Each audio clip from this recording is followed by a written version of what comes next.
Hey Montalbano, welcome to the journey. And let me just share just a little bit about what the journey is about. And the journey is just a show that really just tries to capture just ordinary people's stories about how they may have had either trials or setbacks in their life, and what they did as they were working through those obstacles, working through those different things that may have happened, and what did they learn along the way. In some cases, it may have been how they maybe failed forward, or other things may have been how they took some kind of obstacle, regardless if it was mental health or physical health or some kind of change in career, and then how they transformed, took that situation, and then actually it was a transformational experience. So I know that you have had a pretty interesting journey, actually going way back to your childhood. So Yeah. I'm looking forward to hearing it firsthand. I've heard it through your brother, but I haven't heard your particular story from you. So, but before we get started, why don't we go ahead and start off with, as you tell us a little bit about yourself, but what does Brian do for fun? If you have an opportunity for fun, what do you do for fun? Yeah, no, thanks for having me on. I'm definitely looking forward to having this conversation. Yeah, I think outside of definitely enjoying spending time with my wife and kids, we have two kids now. My main hobby is I like to golf as much as possible. It doesn't always turn into better scores, but that's really my main hobby in the summer. We lived in the South for 15, 16 years. So, getting away from Illinois a little bit and being able to play on a more regular basis definitely helped improve kind of the love of the game. So Sure. anything like that. And I also like just being, as active as possible. Trying to get outside, do some things where you can, and then kind of juggling that with work is kind of my pleasures in life. Okay. And you're originally from Illinois, from the Rockford area, right? Yep, grew up in Rockford and I lived there until I was 22, and then I started kind of my journey through work, kind of moving around 4 or 5 different states until 2019 when we ended up moving back to Chicago.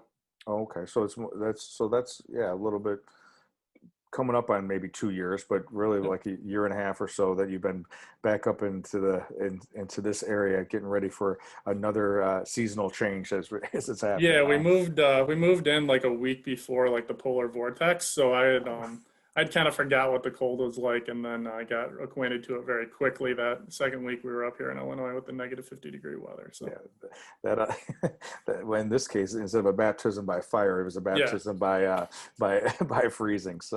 yeah.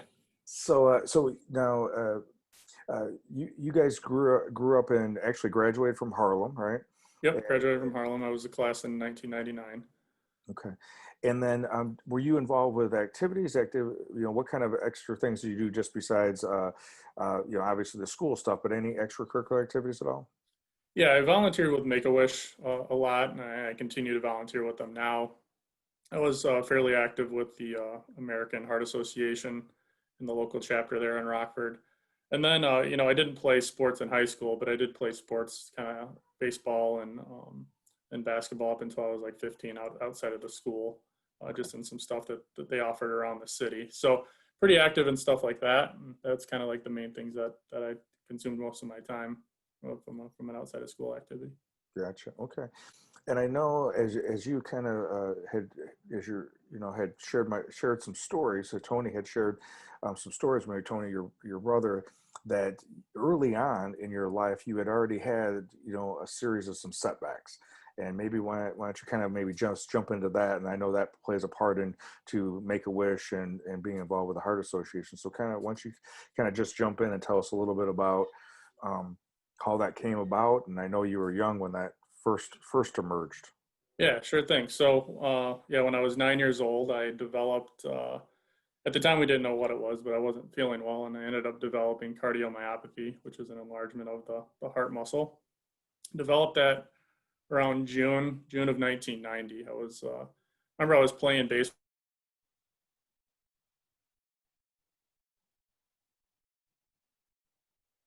out of breath, and this was before we knew anything was going on. So my coach yelled at me for not making it to the base. A couple days later, I was home and just telling my mom that my heart felt like it was beating really fast, and I was just sitting there not doing anything. So we got it checked out, and that was in June. And back then there wasn't a lot of research around like you can get today, get on the internet, really find out what's going on. So went to one of the local hospitals in town in Rockford and kind of figured out what was going on, identified that I did have cardiomyopathy, which is the enlargement of that muscle in your heart. And then I vastly deteriorated extremely quickly Mm. from June to October of 1990. And actually, in October of 1990, I ended up having one of my first heart transplants in October 20th of 1990 at Loyola University of Chicago. So very fortunate and to be able to find a donor match as quickly as I did, but also it kind of came out of nowhere. I was a young, healthy kid, very active, really no issues, never really even sick. Can't even remember ever being sick as a kid. Mhm. To go to one extreme to the other, where all of a sudden now you're having to deal with kind of life and death events as a 9-year-old. Is looking back at it now, it's been 30 years since that time. It's a long time kind of living with with being a transplant patient. Yeah. So yeah, just yeah, obviously, just I've got a ton of questions about that, but from Mm. the best of your memory recall, what was, outside of, that one baseball game and couldn't make it to the base and getting yelled at by the coach, which is a pretty typical thing because Yep. the default is it must be effort, right? Yep. Yep. And then clearly it wasn't effort. It was literally your body wasn't getting the oxygen, wasn't able to uh, allow yourself to function the way it's normal. What do you recall during that time period as a 9-year-old of what was happening? What were you thinking? What were you feeling? What do you Yeah, remember? I think there's good and bad things. I mean, you never want a kid to get sick, but I think being 39 now and looking back at myself at 9, there was a naiveness to what was going on. I definitely knew I was sick because I could tell how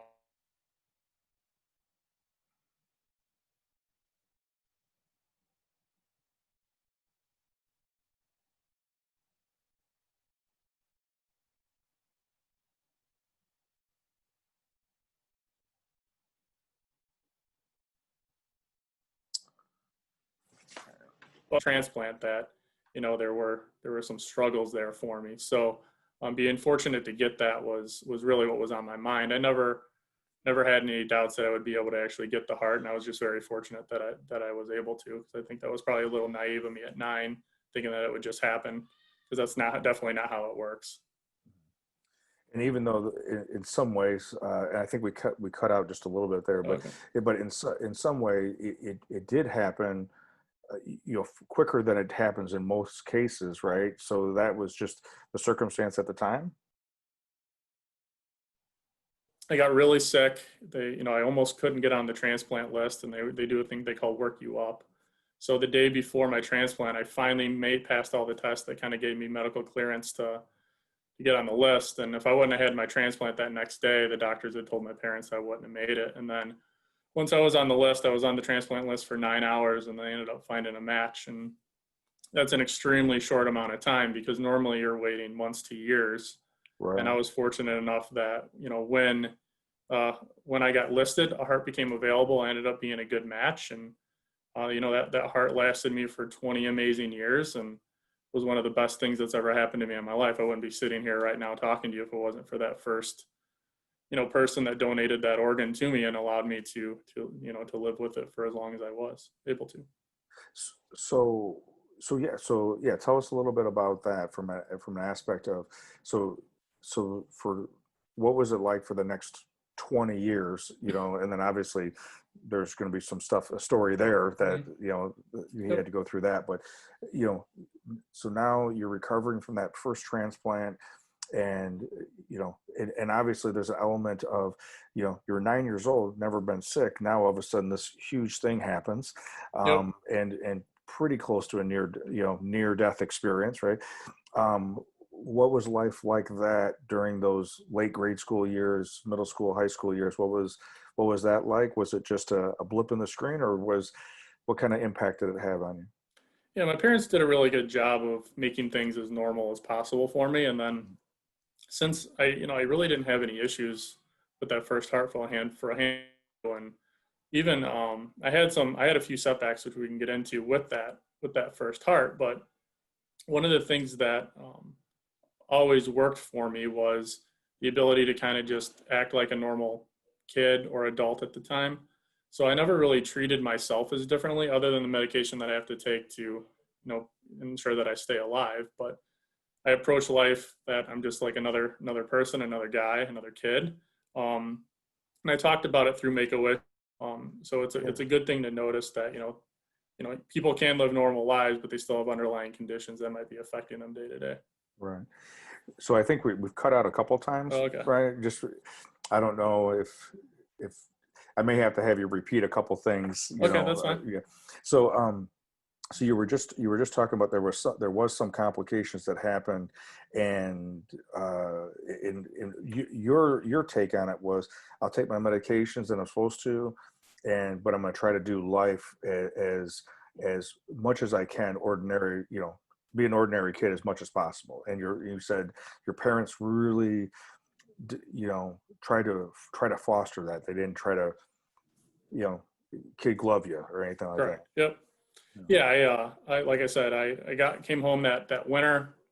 I remember my mom tells this story now to this day. It's like, I wanted to go sledding down this hill that we lived on, and Hmm. she was a little nervous, and then she let me go down. And then ever since then, it was kind of like, well, he's a 9-year-old. He needs to act like it too, because I think you want to protect your kids, because being a father now, I definitely, that feeling, but you also want to be able to take advantage of that gift of organ donation and actually live the life that you've been granted. And my parents did a really good job of emphasizing that in me. And I think that's kind of helped carry me through, these 30 years through my transplants and anything that I've gone through. That, yeah, you're going to deal with some adversity. You're going to have some things that could be troublesome, but if you can kind of approach that, go into the next day and do the best that you can, that can definitely help you in your endeavors as you move forward. And that's how I've kind of approached everything in my life, since my transplant. I think I'm a different person because of that. I have a very different perspective on things than I think a lot of people do. Um, but I think it's important that you stay as grounded as possible as a kid, and with your family support, I think is extremely key as well. Sure, sure. And when you, and obviously as an adult, there may have been more things that may have happened. There may have been some more things as an adult that may have come up, right? So, as you were, but as a teenager, middle school and teenager, during those first couple of years, uh, because most people don't have any experience with either knowing someone, who's been a transplant, especially that young. Hmm. So what were some of the things that, as a middle schooler, even though you're trying to do normal, you're trying to just be a normal kid, what are some of the setbacks that you experienced during that time period, even though you were trying to, and with the help of your family, Yeah. trying to work through? Yeah, so right after my transplant, I was tutored at home for a few months, and I think one of the things that my school and my parents worked really well with was to kind of keep me in the same grade. So I never really fell behind. Even when I was sick, I had a tutor if I couldn't go to school. So keeping that continuity with my classmates was key, because you had your same friend base and you didn't have to move or shift a grade. And then having that foundation when I eventually went back to school, which was I think February, March of that 1991, allowed them to kind of go through the journey with me to a certain degree. So I was Brian before and I was Brian after, and I just happened to have, a different person's heart in my body, which is a little different, in 1990 than it is today. But that support group definitely helped me. And then, as I grew up, I just kind of grew into the fact that, I live with, I'm a transplant recipient. I live with some restrictions that, I take medicine. I'm more susceptible to illness. So, you're washing your hands constantly. You're trying to stay away from, huge crowded areas. And I was very, mindful of that as a kid. And then in 1994, 95, I ended up having like a very severe rejection episode with my heart. I got really sick again. My body attacked it completely out of the blue. And that led me to the point where we were already talking, 4 or 5 years after that first transplant. Do you need like a second one? Now, I was very fortunate at the time that, sorry about that. No problem. You were just talking about that you were very fortunate. You had gotten a kind of like 4 or 5 years after your body started attacking, and you were saying you were very fortunate. And then I didn't hear any Yeah, more. no, that's fine. Yeah, I was fortunate that the hospital tried this procedure called plasmapheresis, and it's recycling your antibodies out of your body to kind of try to prevent the attacking from happening. And back then in 1990, it was very experimental, and it actually reversed my rejection. And that was a key thing for me because, after that happened, it allowed me to live on and press on. I didn't, it happened in the summer, so I didn't really miss any school, and I just went right into junior high right after that. So during that time, though, I think, looking back at it, I took a lot of prednisone. My face got really puffed up.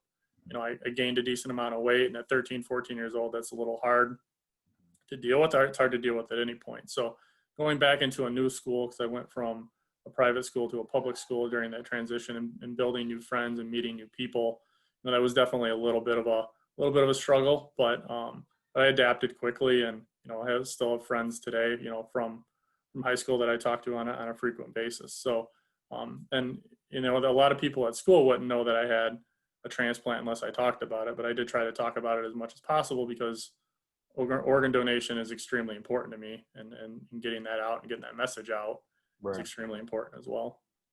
So with that, I mean, you're young, right? You're a young person. This has happened now. Sounds like you're beginning high school, years or whatever. And even at that time period, you talked about it sounds like you were talking about the idea that being a transplant recipient is actually about like being special, being it was a gift. It was like an honor. Yep. And so how do you think, where did that message come from? I mean, usually most individuals that are teenagers and they go through some of the things, just what you've just talked about already, those out of the blue things and obviously life, stopping things, they don't necessarily have the perspective of this is a gift. It's more of why is this happening to me? Yeah. So I've always taken the approach that um, life is precious, and to be around and experience the day is a gift. There is a little bit of arrogance that tends to creep in when you've gone through something and come out on the other end where you shouldn't have made it. I think that's just inherent in human nature. Mhm. You get a little puffed up and you get a little full of yourself sometimes, and you think you're invincible. But overall, I mainly think back of my donor and their families, and the sacrifice that they had to go through and the choices that they went through to not only sign the donor card, but then to go through and say, okay, I'm okay donating. And so any arrogance or any confidence that comes in with anything that I've been through, I just always try to ground myself with that thought that I'm here today because somebody lost somebody, and I don't take that lightly. So I try to live every day to the best that I can, and I'm really living for them, because without them, and I've had two transplants now, and it's I had one after my second one was after 20 years, but I wouldn't be here talking today. I can't do anything. I wouldn't have a family today without both of those donors. And I try to live every day with that mindset and try to approach every day like that. Every day is a gift. Shouldn't take it for granted, but I try to stay humbled in the fact that I'm here because of a donation, because of a gift, because of somebody's loss is the reason I'm here, and it shouldn't be something that gets my head puffed up or anything like that. And I really try to promote that atmosphere. When people, especially early on, think about organ donation, they're like, well, can you do that? How long are you going to live? I get that question a lot. When are you going to need your next one? It's like, well, I'm trying to enjoy the life that I have now and the gift that I have. Mhm. And I do everything to the best that I can, take my medications, work out, eat healthy, live healthy. Hopefully this second one lasts me longer than the first, and we'll address that when we have to. But I think that's my mindset around that is, I don't want to do a disservice to those families without, and I feel like I would if I approach things differently. Sure. So that's been, even from an early age, that was some of the motivation that maybe when normally a person wouldn't feel like, regardless if it was eating or working out or taking your medication or whatever, um, part of it is this idea that you are now part of something bigger, Yeah. and that element of it. let, Let me, well, let's kind of touch base about, so you how long ago did you meet your wife? When did you?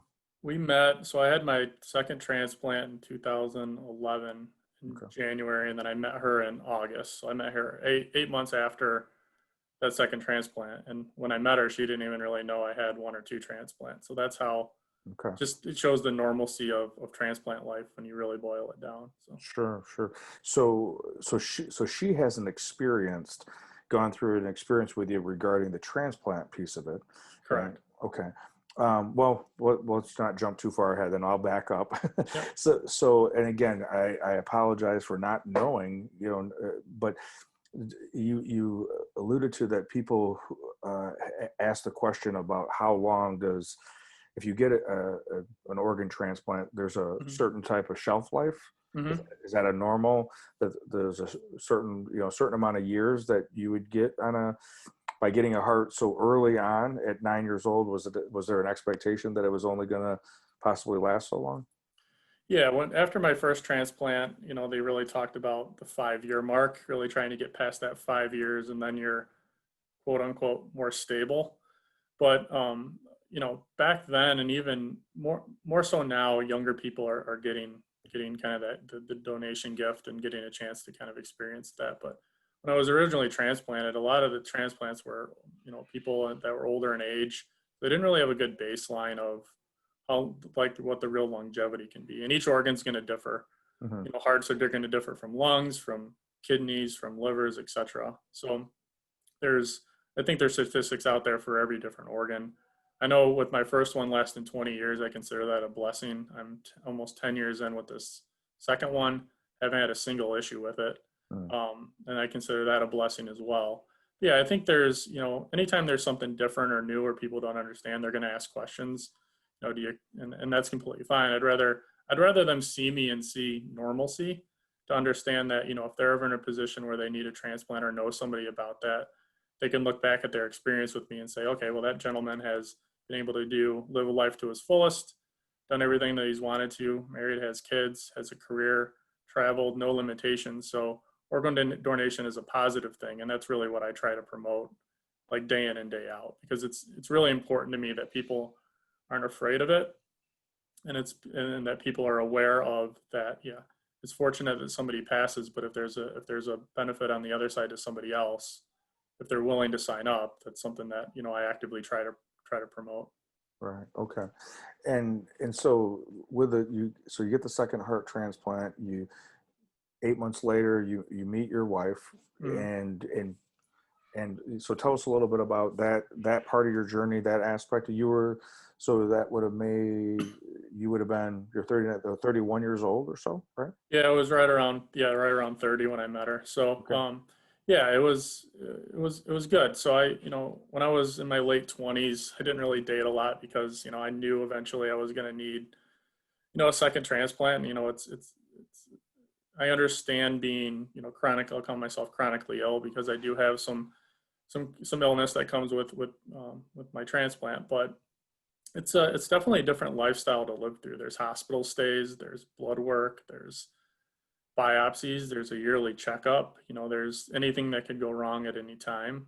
So before I met my wife, though, I really wasn't looking to ever get married, have a family, etc. But then I met her.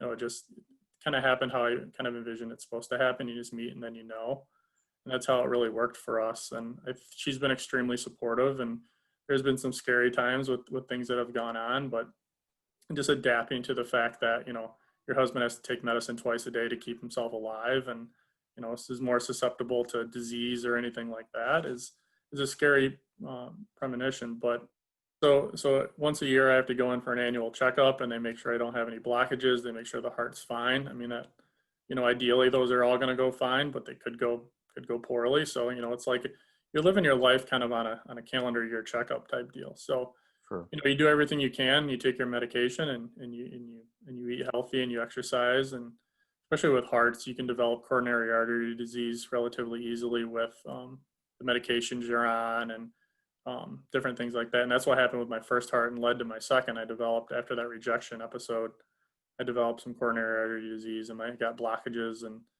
had to have. These with the first heart, and that Mhm. that led, because of the medications, that led to some complications. Correct. And so you're basically talking about that there was an added element of making sure that you do that self care and keep your motivation up regarding that piece. And um, so the just what I'm hearing you say is that in the midst, and your wife's first name? Heather. Heather.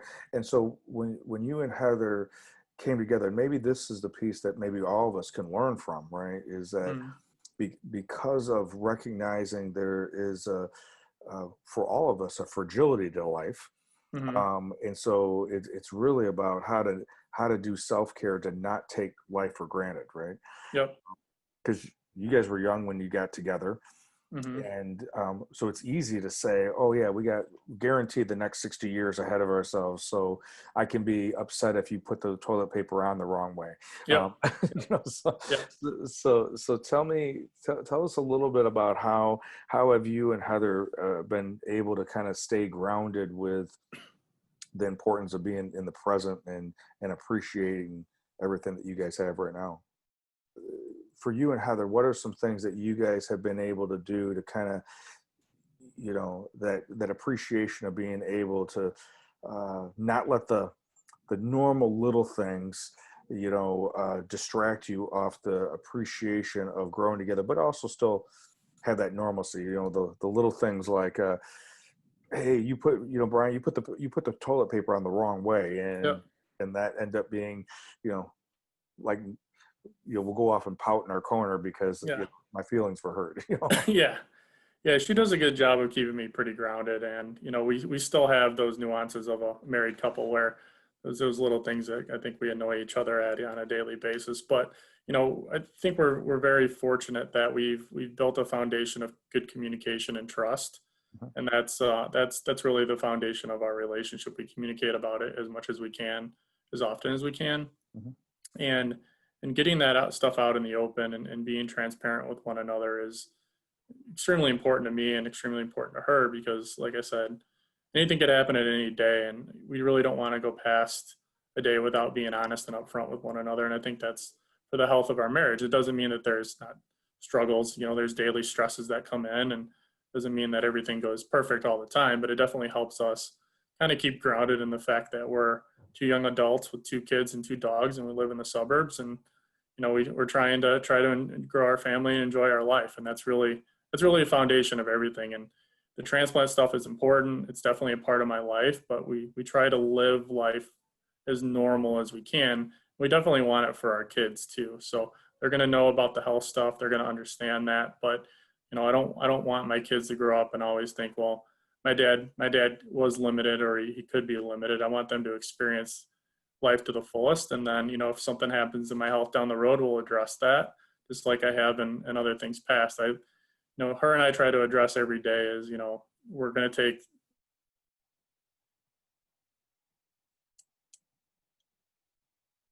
well, you kind of have to maybe rest a little bit. And Mhm. we've done that pretty well. Right.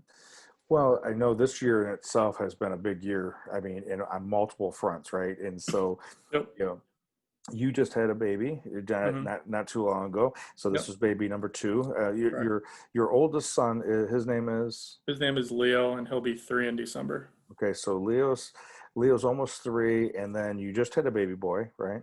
Yeah, 2 weeks ago, and his name's Ethan. Ethan, okay. And so in the midst of 2020, Heather has a child, but early on in her pregnancy, this whole thing called COVID comes in. Mm-hmm. And so tell us, as a transplant recipient, a husband and father to be number two. And Mm-hmm. then I'm guessing, like most of us, you got, if you were working outside of the house, you now are working from home, right? Correct. Yep.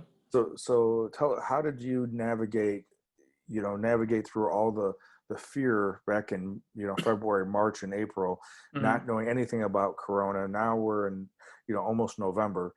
Tell us how you navigated through that, let alone your wife's, all those things. So how did you navigate through all that? Yeah, so work. The one thing that I will say is work's been extremely supportive about my transplant situation. So earlier on in March, I had talked to my transplant team, and we had started talking about me possibly working remote and to try to stay a little more safe because as little as we know now, we even knew less back then. So had worked out a scenario where I could start working from home. The funny thing is, like a week later, everybody started working from home. But but that's the one thing that I think it has helped. It's allowed me from a health standpoint to kind of limit my exposure to what I choose I'm comfortable with. So that's one good thing. So much time together now, and get that quality time that you wouldn't get because you'd be at work later, you'd be traveling back and forth. Like I said, the lunch breaks are great because I spend lunch with them every day, and it's just a great hour, especially with my son. Getting to enjoy him, and then with our newborn too, and helping Heather kind of balance that piece out. Okay. I know we might have lost a little bit in there. You were talking about how your worked great with you, so you could work from home, and then you could choose on what you might expose yourself to, and then we picked up on the fact that you've built in some of the benefits of working from home is that your lunch break can be with one of your favorite people's, Yep. Leo, Yep. and so that's worked out. I don't know if we missed some things in between that. Um, Yeah, the main thing is just a little more time with family. So I yeah. definitely don't get the commute back and forth to work. And then, the family time has been great. I think at the beginning there's an added stress to, just being around each other 24/7.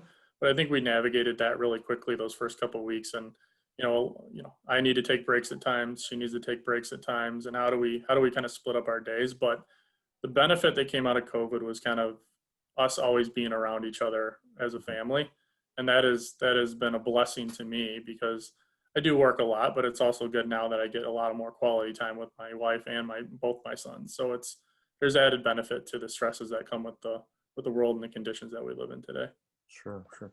And I know because I follow you on some social media. You in the midst of everything of this year, you had a scare with was it a cancer scare? It was, yeah. So when was it? It was June. I had a little bit of a stomach ache.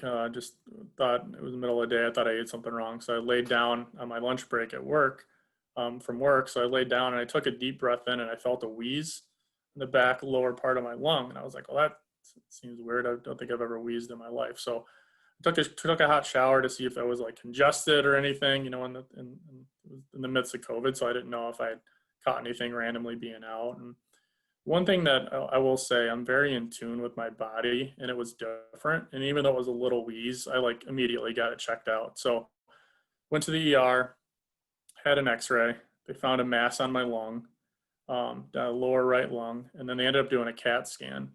And the funny thing was the feedback from the team there was, it's probably nothing. Don't really worry about it. Get checked up in 6 months. Well, that didn't really sit well with me because I could feel it when I breathed in. And I was like, even if it's nothing, I don't really want to have this in my body. So I ended up following up again, suggested that they did a biopsy. They got that done. I think they said it was 99.6% sure that it wouldn't come back cancerous. And then, of course, it does. And then on top of it, it's like the rarest form of cancer that you can get because normally with the kind of cancer that I had, it starts in another part of the body and then travels to the lungs. And this one just spun up in the lungs on its own. So the whole situation was kind of unique. So, going from the time I had the first checkup in the ER to the time I got this diagnosis was like 30 days. So I went 30 days thinking that it was a benign tumor, Mhm. and then getting the call 30 days, thought it was a benign tumor, got the results, and then I knew it was bad news because the doctor called me a day early, and they don't tend to call you a day early unless it's bad news, and found out it was cancerous. And I was working with a local hospital here, and I decided to call the University of Chicago where I had my second transplant at, and met with the team the next week, and 3 weeks later, I had surgery, and now I'm completely cancer free. So very fortunate, caught it early. I think the message here is, if you think something's different from your body, try to address it as soon as you can. I could have let it go. It could have spread. It didn't spread. Very fortunate that one, the tumor grew to the size that I could feel. Day before I had the wheeze, I was outside working in the yard. I ran a couple miles, very asymptomatic, and all I felt was that wheeze that one time, and it's got it checked out. So in the world of COVID, thinking it might be that, got COVID tested, was relieved wasn't COVID, and then all of a sudden they're like, oh yeah, you got a tumor in your lungs, and then it turns into cancer. It's kind of a crazy 90-day period for me, given everything that I've been through. Now, adding from a transplant recipient twice to being a cancer survivor is kind of a crazy journey, especially this year. Yeah, I would definitely say so. And I think that piece of it is maybe goes without saying when you have gone through some of the health issues that you have, not only double transplant and all the different complications, as well as just the normal things, you're gonna I would assume you're gonna be hypersensitive to like hyper aware, I should say, Mhm. hyper aware of your body, right? And I think the more that you spend, with the exercising, with what foods do I work well for me, what foods don't work well with me, all those types of all that aspect of it allows your awareness of, okay, this doesn't feel right Yep. now. And so I know, I know we can go, sometimes people can become overly anxious, especially right now, Mhm. with COVID, and there's so much concern about COVID that we forgot about seasonal allergies. We forgot about that people still could get a cold, let Mhm. alone flu or, whatever may be going on as well. But it's probably better to get it checked out and rule it out than just try to wish it away and then it ends up being a bigger problem. Yeah, because from the time I got it checked out to the time they did the surgery, it actually started to grow. It didn't like move out of my lung cavity at all or out of that lobe. Ended up having a lobectomy and they took the whole lobe out, but it didn't spread anywhere else, but it definitely grew in size.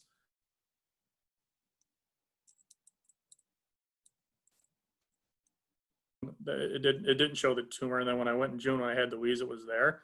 So it grew 3 to 4 centimeters in 6 months. So it was an aggressive, it was an aggressive form of cancer that just kind of spun up out of nowhere. Yeah, and I think the message, like I said before, and you just reiterated, is if you feel like something's different, the last thing you want to do is kind of wait on it. I mean, you don't want to go if you got a sniffle and get, run to the doctor if you don't have to, but you want to make sure that if it is different and you know your body, you're in tune to your body, don't let it go too long and get it addressed right away. So you make sure you can kind of try to avoid. I think another element that I heard you say in this particular case was that it was something that you had never experienced before. Correct. And there's a lot of things that you would experience. So that was on your radar screen. And two, you had to advocate for yourself with even the medical team because they were minimizing it. Correct. Yeah, they were like, this could be anything. Just come back in 6 months. Don't worry about it. And it's just I had to just kind of run with it and do it on my own and figure out that you got to take your health in your own hands and deal with it that way. Right. And again, I think there is an element like in your case, for you didn't use this terminology, but for a lack of better words, you just got a second opinion. Yep. Yep. And if you would have gotten the second opinion, they would have run some tests and it would have been the same to recheck in 6 months. You might have been able to live with that. Yep. But in this particular case, what I'm hearing you say is that if it's something completely that you've never experienced before, is not going away after a few days, check it out and just make sure you're an advocate for yourself. Correct. I think you have to take your own health into your own hands. I've kind of learned that throughout my life. Nobody's going to know how you feel better than you do, and if something's different and you feel like it's different, make sure you get that out there and make sure people know why you feel it's different, and don't let people dismiss you. Mhm. That's a big thing for me because nobody knows you like you know. Yeah, and I agree with you that the idea that no one's going to know us, know our body, know our experience, and what we're experiencing like ourselves. So, again, it's we may not need to go and get a fourth and fifth opinion to Yep. get, but at least advocate for ourselves to get that second opinion. Um, so I was just recently talking with your brother, and he said, and I don't know exactly when he said that you came upon this, but he said you came upon, I could be getting it wrong. So Tony, I apologize, but he said you came across an exercise app that has to do with it's unique to individuals that in the community of transplant recipients. Yeah. So it's a little different than that, but I joined there's the Peloton app because I don't have a bike, but I have the app. Okay. But there's hashtags in that community, Okay. and there's a donate life hashtag where you can follow transplant recipients. There's a heart transplant hashtag. There's a cancer survivor hashtag, And what I've been able to do is I'm very active on social media through Twitter,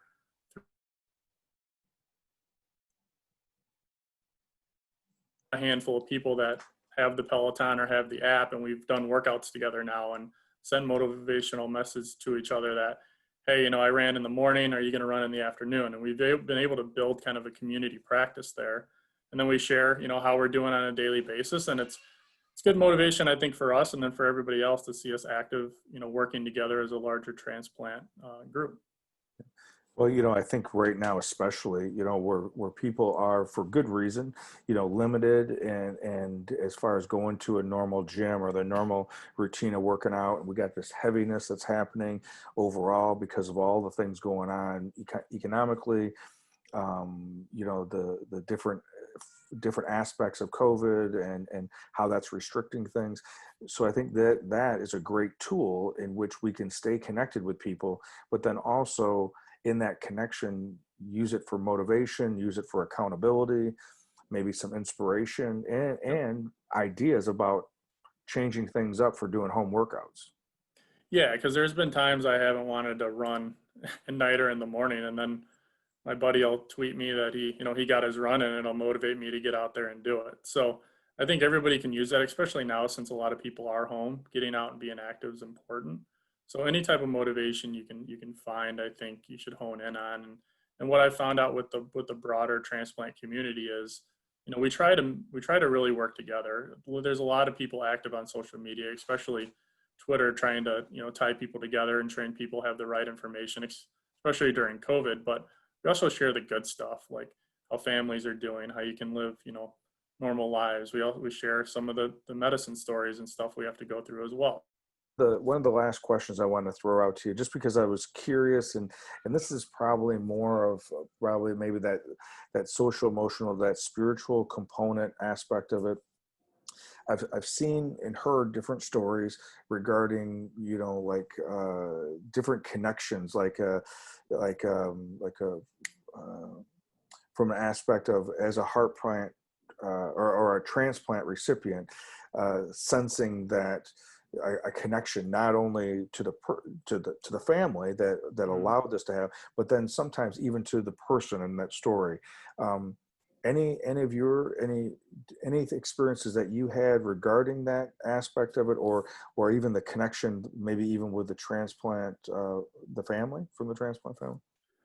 Yeah, so I've reached out to both families from both hearts. The first one we heard back from didn't really want to contact too much. The second one we reached out to didn't hear anything back. I think I haven't had that, like, I feel like the other person type Mhm. deal, but I do. I kind of going back to what I had mentioned earlier. I do feel an obligation to those Mhm. families to continue to move forward. And like I said at the beginning, I think I have an obligation to that family that lost a loved one to live my life to the fullest and to move forward to the best of my ability and not take any day for granted and live my day fully. And that's really what I focus on. I don't really feel that connection to, like, the actual person outside of anything other than I'm here because of them. But Mhm.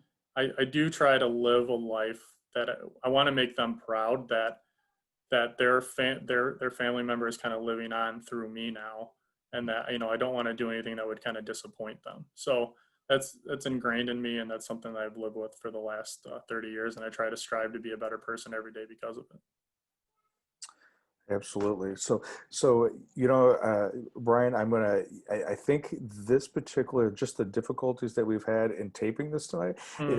is in some ways kind of symbolic of the journey of your life, right? Yeah, yeah, You know what I mean? And I have to give you a ton of credit because in the midst of this, and I know it's sometimes nerve-wracking even doing these types of talks. Um, the internet hasn't been our friend today, yeah, and we've gone in and out, but you have, each time you come back, you've been calm and cool, and I haven't seen one one blip. So I give you a ton of credit for practicing resiliency, yeah. because your message is special from a standpoint of resiliency, but also of self-awareness and Hmm. being able to share with your life partner of Heather, but how to live life live the life that we've been given and make the most out of that. So I appreciate that, and I appreciate you persevering with these technical problems that Yeah. we were having with the internet today. Yeah. But if there was one message, one thing that you would want to get out to any listener today, what would be something you'd want to get out there for anybody that may be listening regarding your story? Yeah, that, no matter kind of what you're being told, like I mentioned before in a few different times, listen to your body, listen to yourself. And then, there's going to be obstacles in life, but, try to persevere through them where you can.